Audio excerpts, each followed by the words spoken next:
Валерка, специално правя този клип пак за тебе, пак да те оборя. Сега, ако виждаш, чакай. Додах да слагам чулгонките, едно магазинче. Нали така? Дигни една рамка. Това ми е отводка. Оставил съм тук да се оплоди майка, млада. Сега забележи. Има ли пило? Има пило. Има ли пило? Има пило. Значи майката се е излюпила, оплодила се и се снася в най-долния магазин. И сега, ние какво правим?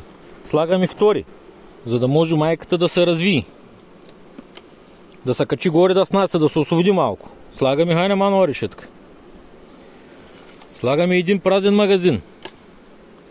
Този празен магазин, предполагам, се сещаш за какво е. А то е, за да може да обере пчелата от пчелогонката след като слези пчелата. Нали? Един празен магазин, за да слезе пчелата. И сега важното, качваме магазините с мед. Не знам дали се вижда колко мед има, що има.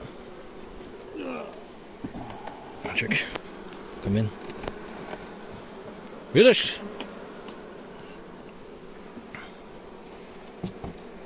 Чакай малко, камен мак. Така. И сега, чулгонг, нали, говорим, един магазин, където е майката, сложихме и втори, да може да се поосвободи, нали, за да потръгне да снася. Един празен магазин, чулгонгата и един, два, три магазина мед от отводката. Отводките, специално аз си ги правя по мой си начин.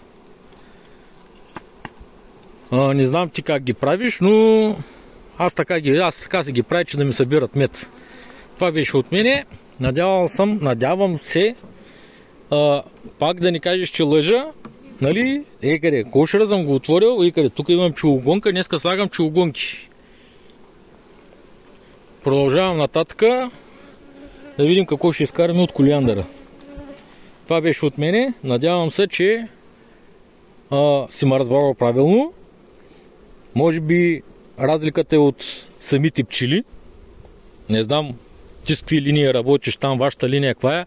Тя може там вашата линия да е от Румъния ли, от Сърбия ли, нещо да е прихванала нередно, да саботира нещо твой пчелин. Ама каквото такова. Това беше от мене. Чао!